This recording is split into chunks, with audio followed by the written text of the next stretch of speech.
I'm Eddie Conway, coming to you from Baltimore. Welcome to this edition of Rattling the Bars. A movement continues to build around the prison industrial complex and the slave labor conditions that prisoners continue to work and live under. Joining me today to give us an update on this movement is Pastor Kenneth Glasgow from the Ordinary People's Society. Thanks for joining me, Pastor Glasgow. Thank you for having me, Mr. Conway. Okay, after the national prison strike last year, you all decided to take the fight to the businesses outside that were benefiting from the slave labor conditions. And so give us an update on what happened since then.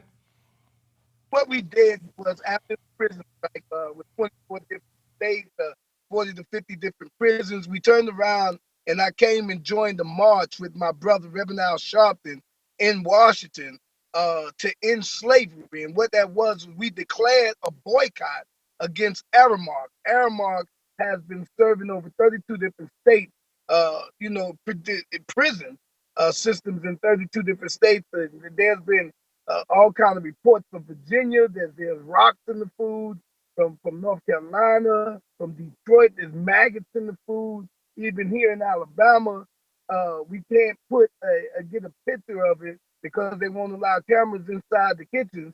But there have been reports of boxes that says not fit for human consumption.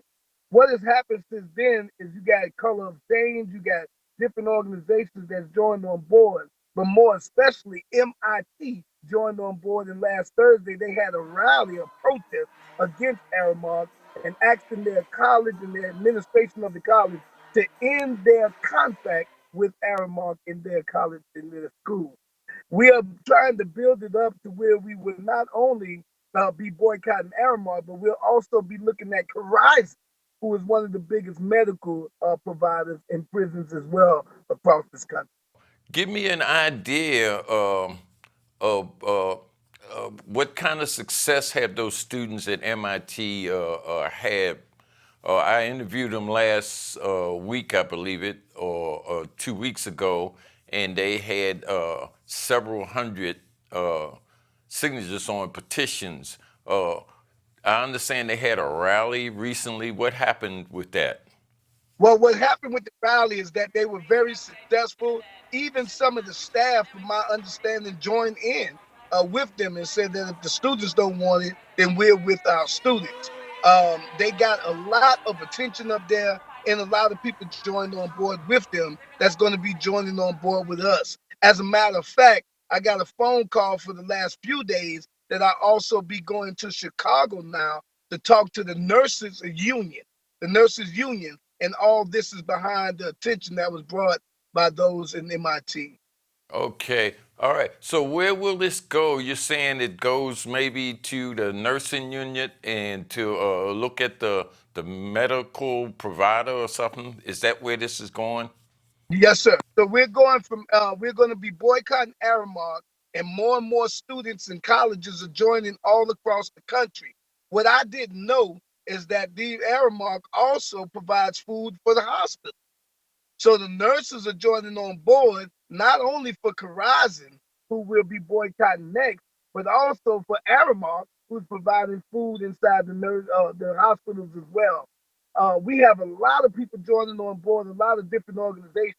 You will see a lot of marches coming up and a lot of people addressing this legalized slavery up under the 13th Amendment.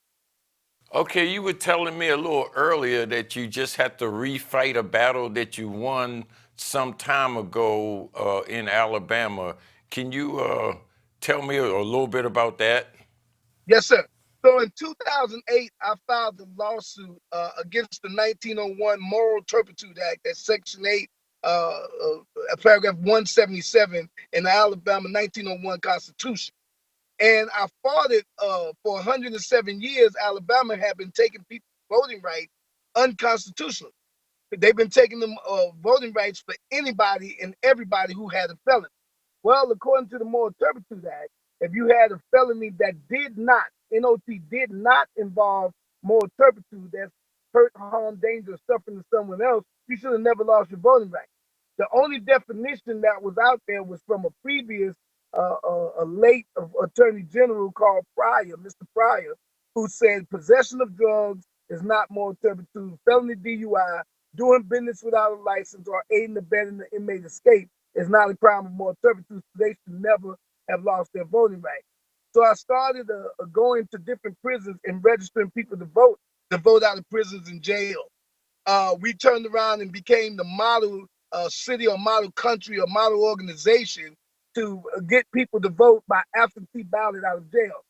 Since 2008, I've been begging and declaring and decreeing everywhere and trying to promote and solicit to everyone to go inside their jails and register people to vote.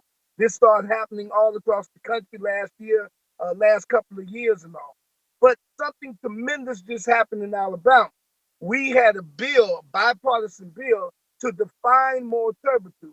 There was about 435 felonies that disenfranchise you and take your voting rights.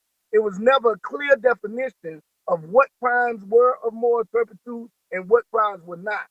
What ended up happening last Thursday was the bill was signed that only 18 felonies are defined. 18 are defined as crimes of moral turpitude. This opened the doors, Brother Conway, for hundreds of thousands of people that's currently incarcerated and formerly incarcerated to have their voting rights that should have never lost them in the first place. Okay, that does sound like a great victory. Give me an update, if you will, on the pending national march for human rights for prisoners in D.C. in August 19th. Can you give us a little update on what's happening with that? August 19th, somebody say A19. August 19th is going to be the day that we'll be doing the March on Washington, Millions for Prisoners March, Human Rights March, and it's going to be against slavery on its face. We just came out this morning. You could go to the Facebook page, Million for Prisoners. We put out the demands that we want to end legalized slavery and the exception clause of the 13th Amendment. This is something that came out of the national prison strike in out of some brothers that's currently incarcerated, who started this and created it, and all of us are taking it up on. Now, the update is that we're asking you, those of you out there who claim and who are interested, who have family members and who have the passion to end slavery and who have people that's incarcerated inside your prisons, no matter what state you're in, we're asking you to get in touch, Million for Prisoners, in order to be a coordinator or organizer to help us out. Okay, thank you, and thanks for joining me. Thanks for joining you, sir. Thank you so much. And let me say this about you, Eddie Conway. You are one man. There's only two people I know that run just as hard as me or harder. And that's you and my brother, Reverend Al Sharpton.